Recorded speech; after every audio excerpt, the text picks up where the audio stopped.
Ada hutan-hutan di dunia yang tidak perlu diberi cerita horor untuk menjadi menakutkan. Dan seiring semakin banyak bagian dunia yang diubah oleh manusia, masih ada beberapa hutan yang tetap hampir tak tersentuh. Tempat-tempat yang seolah-olah memang tidak dibuat untuk kita. Di video ini, kita akan mengunjungi beberapa hutan paling menyeramkan di dunia. Sebelum kita mulai, silakan like dan subscribe video ini.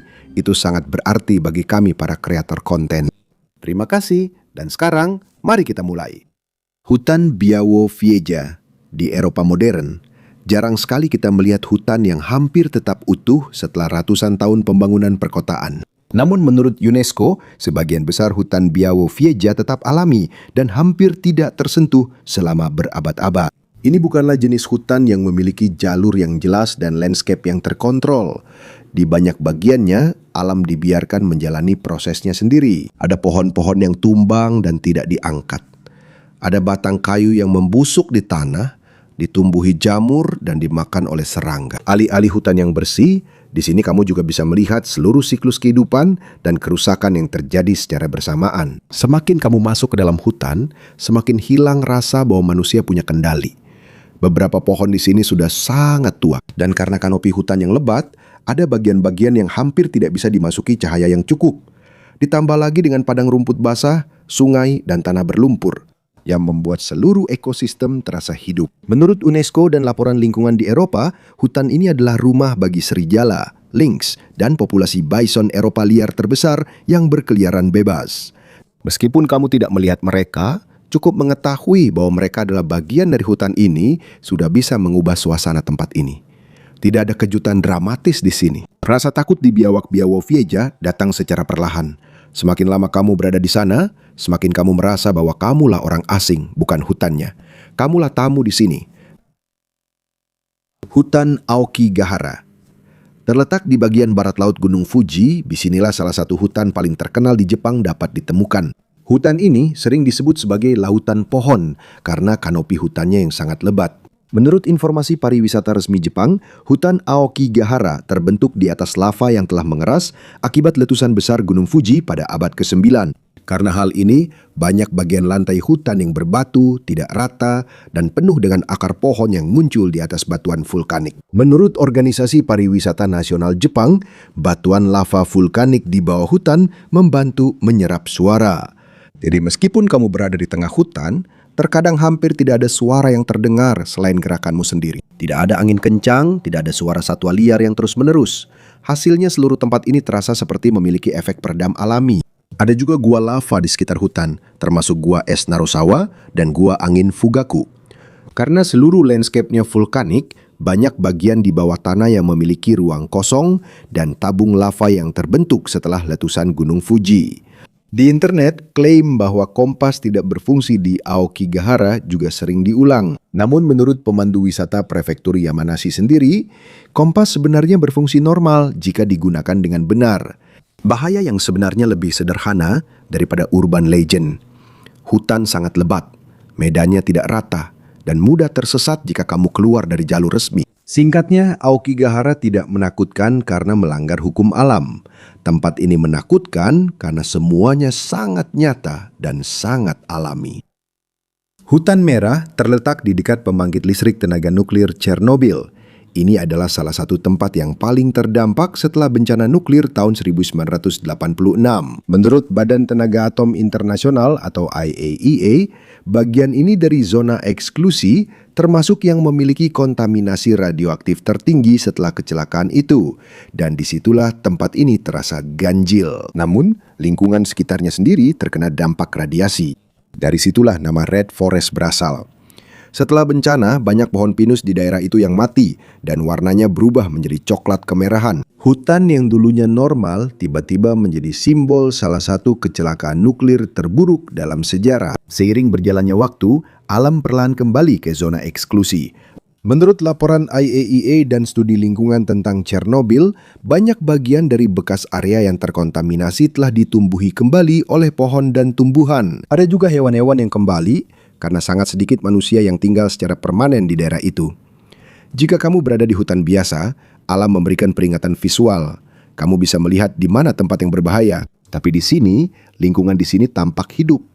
namun tanah dan ekosistemnya masih membawa jejak kontaminasi dari beberapa dekade yang lalu. Sampai sekarang, sebagian besar zona eksklusi di sekitar Chernobyl hampir tidak memiliki penduduk tetap. Dan meskipun paparan radiasi di beberapa area sudah jauh berkurang, menurut Badan Pemantau Internasional, akses ke banyak bagian zona ini tetap dikontrol dan sangat ketat.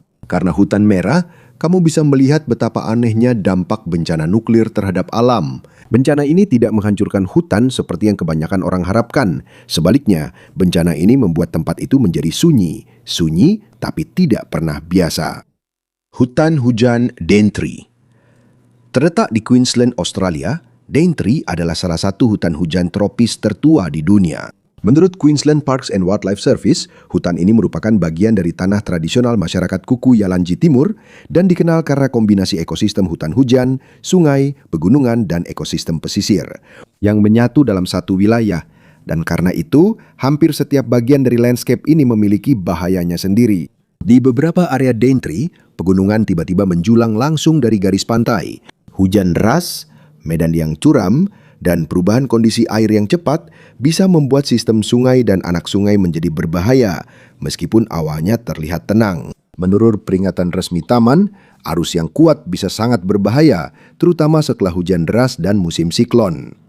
Tapi bukan hanya air yang jadi masalah di sini. Salah satu peringatan paling serius di Daintree adalah tentang buaya muara. Pihak otoritas taman terus-menerus mengingatkan untuk menghindari tepi sungai dan jangan sembarangan mendekati habitat air karena bisa saja ada buaya, meskipun suasana terlihat tenang. Dan karena ini di Australia, ada satu lagi hewan yang memberikan nuansa prasejarah di hutan hujan, yaitu kasuari selatan. Ini adalah burung besar yang tidak bisa terbang dan bisa mencapai hampir 2 meter tingginya. Menurut Badan Lingkungan Queensland, kasuari sangat penting bagi ekosistem hutan hujan karena membantu menyebarkan biji-bijian tumbuhan di hutan. Tapi meskipun mereka penting bagi lingkungan, peringatan tentang mereka juga sangat serius. Jika kasuari merasa terancam, mereka bisa menjadi agresif dengan menggunakan kaki mereka yang kuat dan cakar yang tajam. Jadi saat kamu berjalan di Boardwalks Daintree, ada perasaan yang berbeda yang tidak akan kamu dapatkan di hutan biasa. Rasanya seperti kamu tidak sedang berada di destinasi wisata biasa. Rasanya seperti kamu berada di tempat di mana alam telah berkuasa lebih lama daripada manusia. Dan di Daintree, satu hal sangat jelas. Tidak semua yang menakutkan itu misterius. Kadang-kadang sebuah hutan hujan yang sangat hidup sudah cukup. Sundarbans. Hutan ini terletak di delta luas tempat sungai Gangga, Brahmaputra, dan Meghna bertemu sebelum mengalir ke Teluk Benggala. Menurut UNESCO, ini adalah salah satu hutan bakau terbesar di dunia. Tapi ini bukan hutan biasa dengan jalur yang jelas dan tanah yang padat. Seluruh area ini merupakan campuran sungai pasang surut, pulau berlumpur, muara, dan hutan bakau lebat yang terus berubah tergantung pada air dan cuaca. Artinya, bahkan medan di sini tidak bisa kamu percayai begitu saja. Ada bagian yang tampak tanahnya keras, tapi tiba-tiba kakimu bisa tenggelam ke dalam lumpur. Ada sungai kecil yang kelihatannya dangkal, tapi bisa cepat berubah saat air pasang naik. Dan karena hutan terbagi menjadi pulau-pulau kecil dan jalur air, sangat mudah kehilangan arah, terutama di tempat-tempat yang lingkungannya mirip satu sama lain. Menurut World Wildlife Fund, Sundarbans adalah satu-satunya tempat di dunia di mana harimau Bengal hidup di ekosistem mangrove pesisir.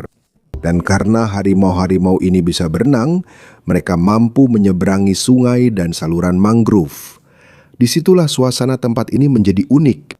Di hutan lain, kamu masih bisa merasa ada area yang aman. Tapi di Sundarbans, tidak ada batas yang jelas antara air dan bahaya. Kamu bisa saja berada di perahu dan merasa aman, tapi itu tetap bagian dari wilayah predator. Dan menurut kelompok konservasi serta laporan lokal di wilayah tersebut, sudah lama terjadi tingkat konflik manusia dan harimau yang tinggi di beberapa bagian Sundarbans, terutama di komunitas yang masuk ke hutan untuk memancing, mengumpulkan madu, atau mencari nafkah. Sundarbans bukanlah hutan yang sunyi. Tempat ini hidup, bergerak, bernapas seiring dengan pasang surut. Dan mungkin itu sebabnya tempat ini terasa sangat menakutkan. Karena itu, alam bukanlah latar belakang semata. Alamlah yang memegang kendali. Darian Gap.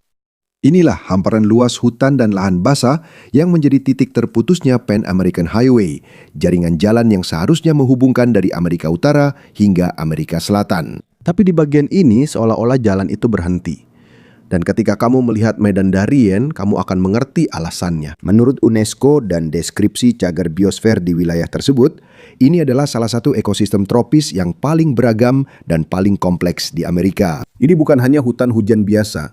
Di sini juga ada rawa, area mangrove, sungai, pegunungan, lahan basah, dan hutan tropis yang lebat. Dan yang paling sulit di sini, landscape-nya cepat berubah. Ada bagian yang penuh lumpur dan rawa dataran rendah. Setelah beberapa kilometer, ada lereng curam yang dipenuhi hutan. Setelah itu, tiba-tiba ada sungai atau anak sungai yang harus diseberangi lagi. Sepertinya tidak ada ritme tetap pada medannya. Dan karena vegetasinya sangat lebat, energi mudah terkuras meskipun jarak yang ditempuh masih pendek. Panas, lembab, dan udara terasa berat. Kamu tidak hanya berjuang melawan hutan, tapi juga melawan seluruh lingkungan. Jadi meskipun tidak ada cerita supranatural tentang tempat ini, Darien sudah lama dikenal sebagai salah satu wilayah hutan yang paling menakutkan di dunia. Bukan karena ada hantu, tapi karena kamu benar-benar merasakan bahwa tempat ini tidak dibuat untuk mudah dilalui manusia. Dan itulah yang memberikan tempat ini kesan yang khas dan menekan. Di banyak tempat modern, manusia sudah mengendalikan alam. Tapi di Darien Gap, sepertinya justru sebaliknya yang terjadi. Seolah-olah hutannya sendiri yang berkata, sampai di sini saja. Cagar Alam Margasatwa Okapi. Cagar alam ini terletak di dalam hutan Ituri di bagian timur laut Republik Demokratik Kongo. Menurut UNESCO, cagar alam ini melindungi sebagian besar dari salah satu sistem hutan tropis terluas di Afrika. Dan karena terhubung dengan cekungan Sungai Kongo, ini adalah ekosistem yang sangat besar. Jadi ketika kita membicarakan tempat ini bukan sekedar taman hutan biasa. Rasanya lebih tepat menyebutnya sebagai dunia hutan yang utuh. Dan itulah yang langsung memberikan suasana yang berat di sini. Landscape-nya tidak terbuka, juga tidak bisa diprediksi. Ada hutan evergreen yang lebat, area rawa di samping aliran air. Ada area terbuka yang sangat rendah di tengah hutan. Dan ada bagian berbatu yang hampir tidak memiliki jalan yang jelas. Saat kamu masuk ke cagar alam, rasa jarak dan arah dengan cepat menghilang karena pohon-pohon yang lebat dan kanopi yang gelap semuanya tampak sama. Tapi salah satu alasan terpenting kenapa cagar alam ini terkenal adalah satwa liarnya. Di sini terdapat sebagian besar populasi okapi yang tersisa. Seekor hewan langka yang masih satu keluarga dengan jerapah, tapi terlihat seperti perpaduan antara rusa dan zebra. Menurut UNESCO dan organisasi konservasi, cagar alam ini sangat penting untuk kelangsungan hidup spesies ini, karena sebagian besar populasi okapi liar masih berada di wilayah hutan Ituri. Selain itu, tempat ini juga menjadi rumah bagi gajah hutan, antelop bongo, kerbau hutan, babi hutan raksasa, serta berbagai jenis primata dan burung yang sudah jarang ditemukan di bagian lain Afrika. Namun, semakin kaya keanekaragaman hayatinya, semakin terasa juga luas dan terisolasinya hutan ini. Dan disinilah cerita tentang cagar alam ini menjadi lebih berat.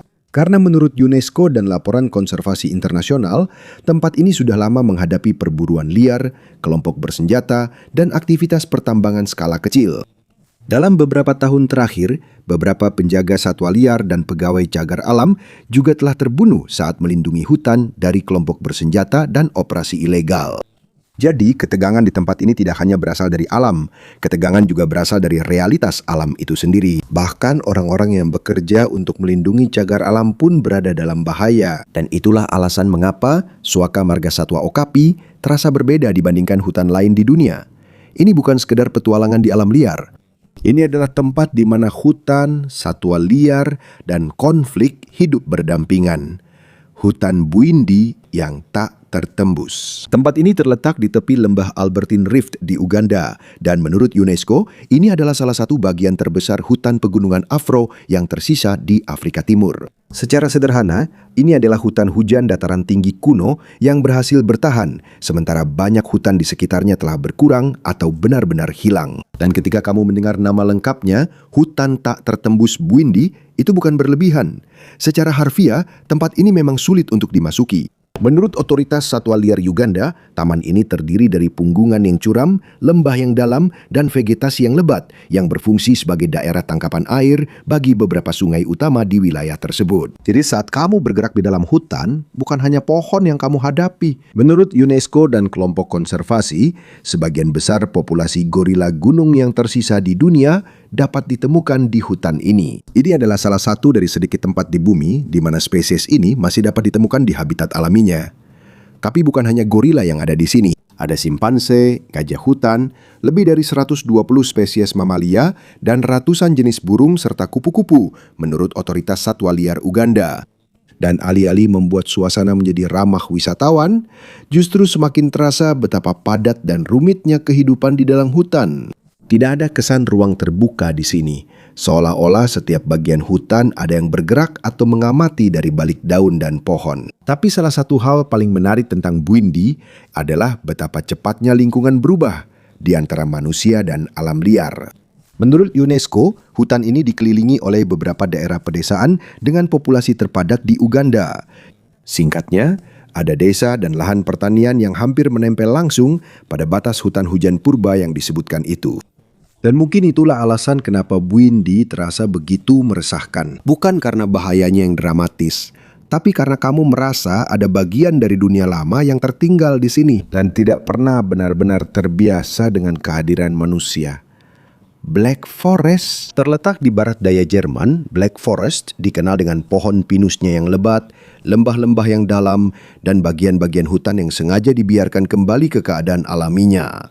Menurut informasi resmi dari Taman Nasional Black Forest, ada zona inti di taman di mana intervensi manusia sangat minimal atau hampir tidak ada selama waktu yang lama. Dan disitulah suasana tempat itu mulai berubah.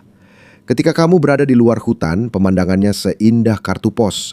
Desa-desa, gunung, dan pohon pinus yang tampak seperti berasal dari lukisan klasik Eropa.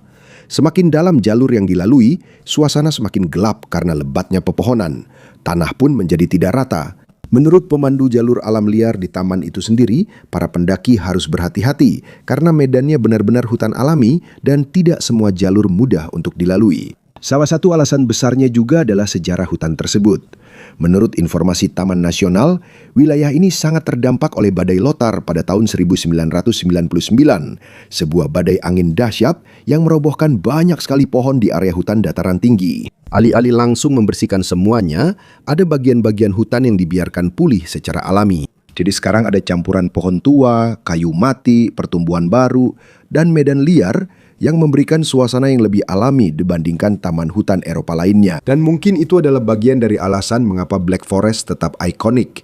Ini bukanlah hutan yang paling berbahaya di dunia, tapi hutan ini mengingatkan kita betapa cepatnya suasana sebuah tempat bisa berubah ketika kegelapan mulai menebal, jalur semakin sempit, dan hutan mulai terlihat lebih tua daripada dunia di luar sana. Di berbagai belahan dunia, ada hutan-hutan yang tidak hanya indah atau berbahaya, ada hutan yang bisa membuatmu merasa seolah-olah kamu memang tidak termasuk di sana, dan mungkin itulah alasan mengapa sampai sekarang mereka masih sangat berpengaruh pada imajinasi manusia. Karena seberapapun majunya peradaban modern, masih ada tempat-tempat di planet ini yang belum sepenuhnya dijinakkan oleh manusia.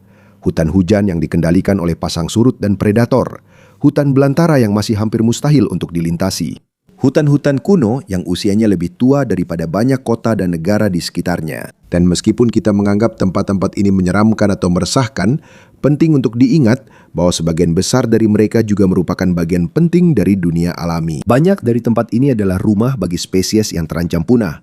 Dan banyak juga yang dilindungi karena sangat penting bagi keanekaragaman hayati dan keseimbangan iklim bumi. Jadi di satu sisi, rasa takut yang kita rasakan terhadap hutan-hutan ini mungkin juga merupakan pengingat bahwa masih ada bagian dari alam yang tidak berputar hanya demi kenyamanan manusia. Dan mungkin itulah alasan mengapa mereka sangat menarik. Karena di dalam hutan-hutan ini, manusia bukanlah pemeran utama, manusia hanyalah tamu.